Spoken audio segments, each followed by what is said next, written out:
The echoes of a gilded cage. The year is 1899, a time when gaslights cast a flickering, golden glow on cobblestone streets, and the promise of a new century hung in the air like the scent of coal. Smoke can progress. In the heart of London, a city of 1,000 secrets and just as many social strata, lived a man who was, by all accounts, an anachronism. Silas Croft.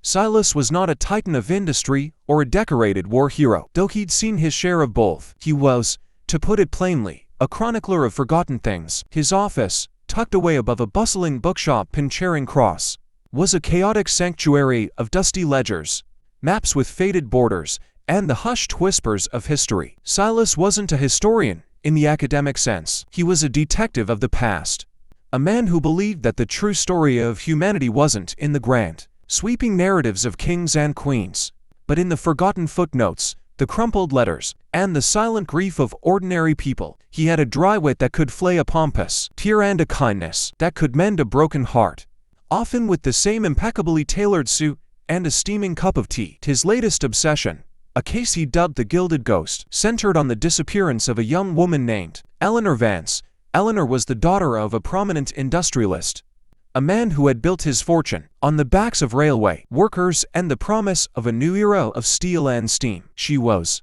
by all accounts, a butterfly in a cage, beautiful, vibrant, and desperate to escape the suffocating expectations of her class. The official story, whispered behind fans at glittering balls, was that she had eloped with a penniless artist, a man her father had deemed a bohemian scoundrel. But Silas didn't believe in official stories. He believed in the spaces between the lines. His investigation began, as all his best cases did, with a visit to a place the city had long since forgotten: the sprawling, opulent mansion of the Vance family. It was a monument to wealth and tastelessness, a Gilded Age monstrosity of carved oak and velvet curtains. Silas, armed with a prearranged letter of introduction and his own brand of polite audacity, was received by Lady Beatrice Vance, Eleanor's mother. Lady Vance was a study in brittle elegance, a woman whose every movement seemed calculated to maintain the illusion of composure. She wore a black dress that was a shade darker than her grief and a necklace of pearls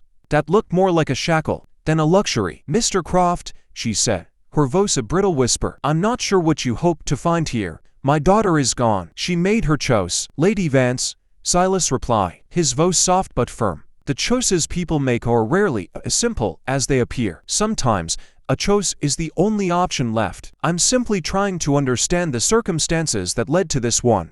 He spent the next few hours in the house, not looking for clues in the way a police inspector would, but for echoes. He walked through Eleanor's empty rooms, a space filled with untouched books and a half-finished embroidery piece. He found a small, leather-bound notebook tucked away in the back of a drawer. It wasn't a diary of lovesick sighs, but a collection of political cartoons, scathing commentary on the very world she was born into. It was filled with sketches of fat cat industrialists and their vapid wives, all drawn with a precision and wit that made Silas smile. This wasn't a love-struck debutante. This was a rebel, a thinker, a woman with a fire in her belly. His investigation led him to a smoky, bohemian cafe in Fitzrovia, a world away from the polished halls of Mayfair. This was where artists and poets, thinkers and dreamers, gathered to argue about politics and art over cheap wine and stale bread. It was here, amidst the intellectual ferment, that Silas found Leo Sterling, the supposed object of Eleanor's affection. Leo was a man of contrasts, a shock of unruly brown hair, taint-stained fingers, and eyes that held a raw, untamed intelligence. He was a political caricaturist, a man who used his pen as a weapon against the very people who funded the world he despised. "The old man offered me a small fortune to forget her," Leo said, his voice laced with a bitter laugh. "To claim I had seduced her. To write a letter saying she had left with me for Paris. He wanted to buy her reputation, Mr. Croft, to control the narrative even in her absence." "And you refused?" Silas asked, a glimmer of respect in his eyes. "I loved her," Leo said simply, a flicker of pain crossing his face. "To agree would have been to betray her memory. She was too brilliant, too alive to be reduced to a scandal." Silas realized then that the disappearance was not an elopement. It was a staged event, a carefully constructed illusion to protect Eleanor from something far more sinister. He left the cafe with a new lead, a new name whispered in the shadows: Augustus Thorne. a powerful politician and a close friend of Eleanor's father. As he walked through the labyrinthine streets of London, Silas felt the weight of history pressing in on him. He wasn't just investigating a missing person. He was peeling back the layers of a society built on lies and hypocrisy. He was a detective, yes, but he was also a curator of truth. And he knew, with a certainty that settled in his bones, that the truth about Eleanor Vance was far more complicated and far more dangerous than anyone had dared to imagine.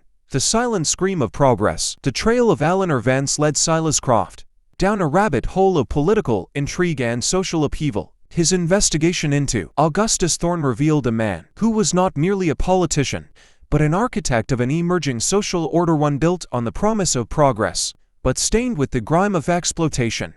Thorne was a charismatic orator, a man who could paint a picture of a glorious future while standing on the bones of the past.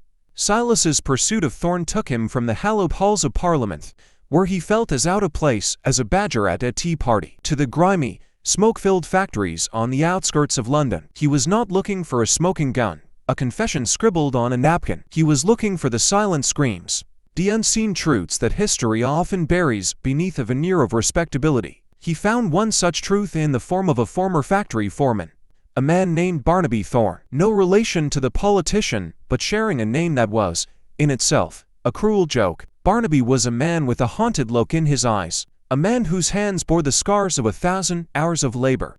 He had been a foreman at one of the Vance family's factories, a place where workers toiled for meager wages in dangerous conditions. Eleanor, she was different, Barnaby said, his voice a low growl of resentment and admiration. She didn't just see us as a means to an end. She saw us as people.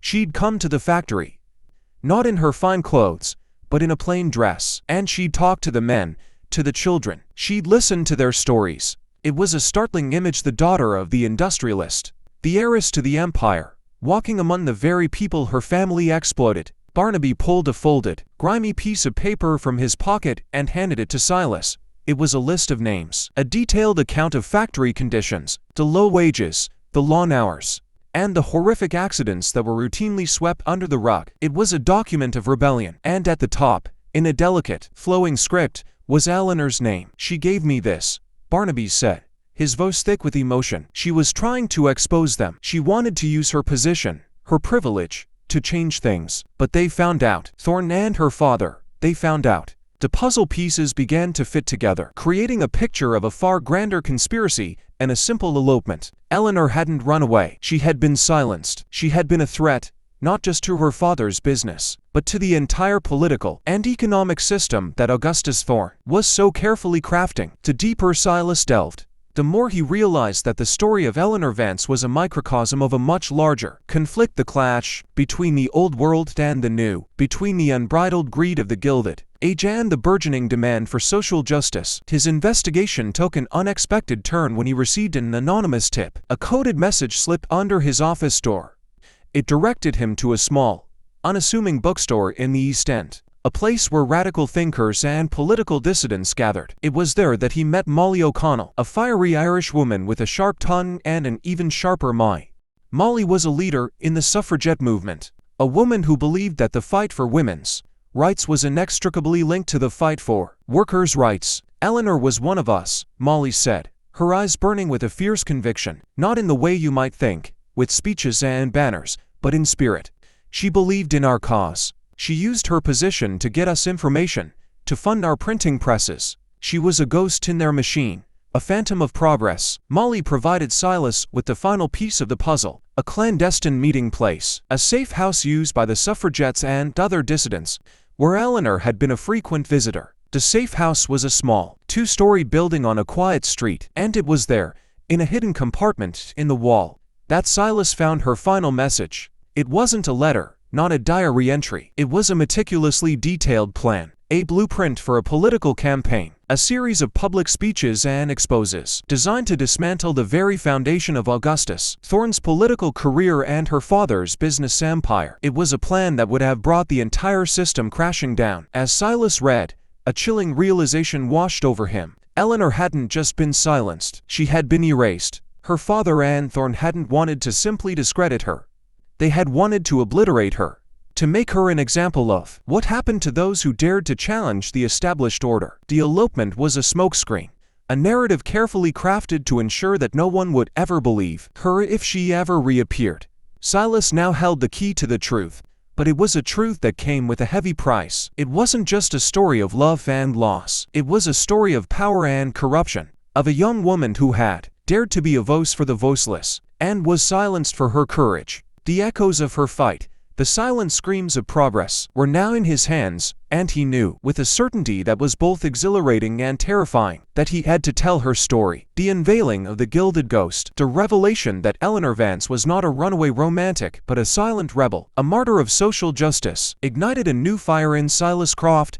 The final chapter of his investigation was not about finding a body or a confession, but about unearthing a truth so profound it could shake the foundations of London's elite. He held in his hands the story of a brave young woman who had seen the ugliness of her world and had chosen to fight against it. Silas knew he could not simply publish Eleanor's plans. The press was largely controlled by the very people she sought to expose. He had to find a way to unveil the truth in a manner that was both undeniable and public, a spectacle that would force the city to confront its own hypocrisy, and he had to do it with a touch of wit and theatricality that Eleanor, the political cartoonist, would have appreciated. His plan began with a series of anonymous, satirical cartoons, penned in a style he had painstakingly learned from Eleanor's notebook. These cartoons, distributed through the same underground network Molly O'Connell had introduced him to, depicted the city's powerful elite as grotesque, self-important figures. Their grand pronouncements contrasted with the suffering of the working class. Augustus Thorne was a bloated pig in a suit, gorging himself on the despair of others. Eleanor's father, Mr. Vance, was a factory owner with hands made of steel and a heart of brass. The cartoons were witty, biting, and a little bit dangerous.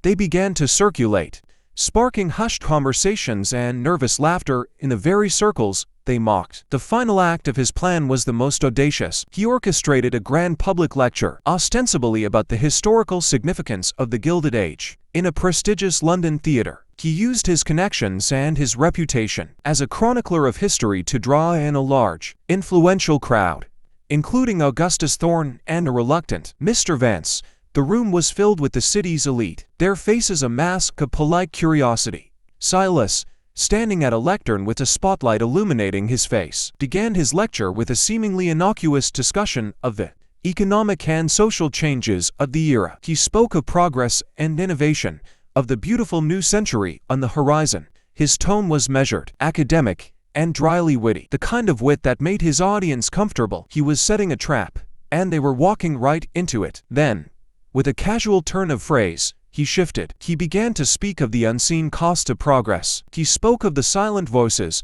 the forgotten footnotes of history, and he began to project images onto a large screen behind him, not of historical figures, but of the very political cartoons Eleanor had drawn, and the ones he had created in her style. The audience, at first, was amused.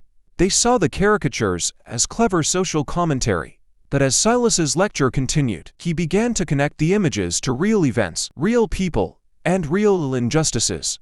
He quoted from Eleanor's detailed account of factory conditions, his voice rising in passion as he detailed the suffering of the workers, the children, the women who toiled in the Vance factories. He read aloud excerpts from her blueprint for reform, a plan that was not just a political document, but a testament to her compassion. He described a young woman, a woman of privilege, who had seen the injustice and had chosen to fight against it, not for fame or fortune, but for a belief in a better world. He described how her efforts had been silenced, her identity erased, her memory twisted into a cheat scandal. He did not say her name, not yet. He let the truth hang in the air, a sort of Damocles suspended over the heads of the very people who had wielded the power to silence her. Finally, he pointed directly at a visibly shaken Augustus Thorne and Mr. Vance, who were now staring at him with a mixture of fear and fury. "This is not a story of an elopement," he declared, his voice ringing through the silent theater. "It is a story of a silent scream, of a ghost of progress who haunts these halls,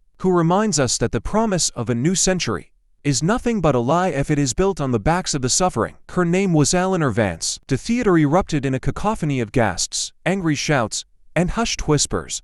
The elegant facade of polite society had cracked, and the ugly truth was spilling out for all to see. The newspapers, initially hesitant, were forced to report on the scandal. The suffragettes, led by Molly O'Connell, seized the moment, using Eleanor's story as a rallying cry. Public opinion began to turn against Thorne and Vance, their gilded cages now exposed as little more than prisons of their own making. Silas Croft, the chronicler of forgotten things, had not brought back Eleanor Vance, but he had given her voice back to the world.